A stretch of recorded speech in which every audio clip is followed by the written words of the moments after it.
بسم اللہ الرحمن الرحیم۔ محترم ناظرین السلام علیکم۔ میدان کربلا میں جب آل رسول صلی اللہ علیہ وآلہ وسلم کو شہید کر دیا گیا، اب کربلا کے میدان میں وہ قافلہ بچا تھا جس میں خواتین ہی شامل تھیں۔ اس قافلے میں جو خواتین تھیں جنہوں نے اپنے باپ، بیٹے، بھائی اور عزیزوں کو اللہ تعالیٰ کی راہ میں قربان ہوتے دیکھا تھا، ان سب کے درمیان ایک ہستی تھی نہایت ہی وقار کے ساتھ بیٹھی تھی۔ وہ تھی حضرت زینب رضی اللہ تعالی عنہا۔ اتنے ظلم اور ستم کے بعد سیدہ زینب رضی اللہ تعالی عنہا اور امام زین العابدین رضی اللہ تعالی عنہ کو کیسے یزید کے دربار میں پیش کیا گیا؟ اس کے بعد یزید کی عورت نے جب سیدہ زینب رضی اللہ تعالی عنہا سے قید خانے میں یعنی کہ جیل میں ملاقات کی، سیدہ زینب رضی اللہ تعالی عنہا نے سسکیوں آہوں میں روتے ہوئے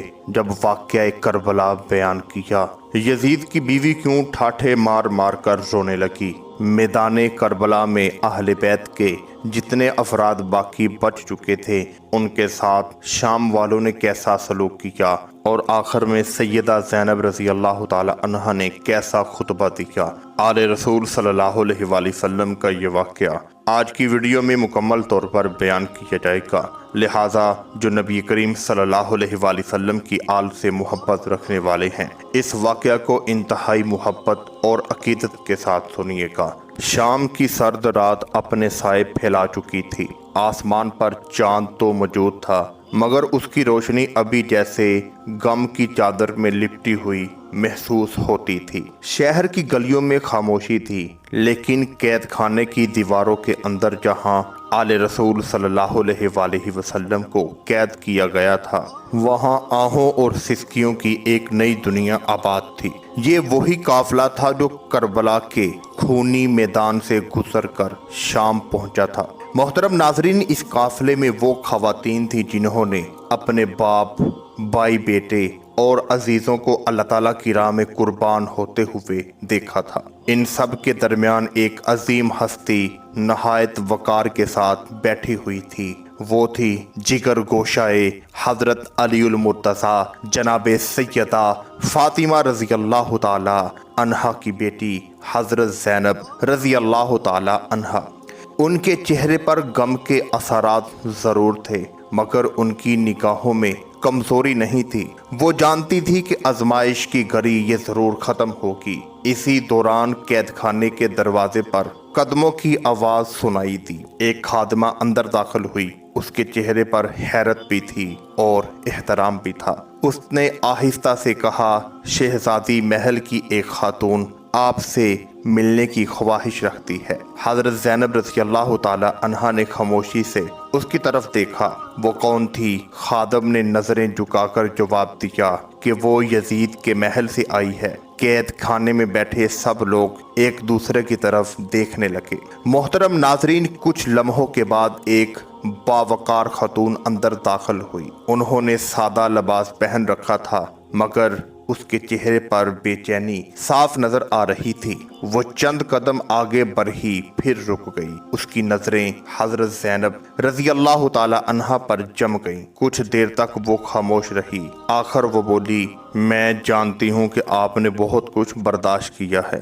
حضرت زینب رضی اللہ تعالی عنہا نے سکون سے فرمایا، اللہ تعالیٰ جسے چاہتا ہے صبر عطا فرماتا ہے اور صبر کرنے والوں کو ضائع نہیں کرتا۔ خاتون کی آنکھیں نم ہو گئی۔ انہوں نے دھیمی آواز سے کہا کہ میں اس ظلم سے خوش نہیں ہوں۔ حضرت زینب نے جواب دیا، انسان کا مقام اس کے اعمال سے پہچانا جاتا ہے۔ جو حق کو پہچان لے اس کے لیے سب سے بڑی ذمہ داری حق کا ساتھ دینا ہے۔ خاتون خاموش ہو گئی، ان کے پاس الفاظ کم پڑ گئے۔ قید خانے کی خاموش فضا میں صرف بچوں کی ہلکی سسکیاں سنائی دے رہی تھیں۔ حضرت زینب رضی اللہ تعالی عنہا نے آسمان کی طرف دیکھا اور فرمایا، اے اللہ، تو ہی بہتر فیصلہ کرنے والا ہے۔ وہ خاتون کچھ دیر تک سر جھکائے کھڑی رہی، پھر آہستہ سے بولی، آپ کی ثابت قدمی نے مجھے حیران کر دیا ہے۔ حضرت زینب نے فرمایا، طاقت تخت سے نہیں سچائی سے ملتی ہے۔ یہ الفاظ سن کر خاتون کی آنکھوں سے آنسو بہنے لگے۔ اس نے خاموشی سے سلام کیا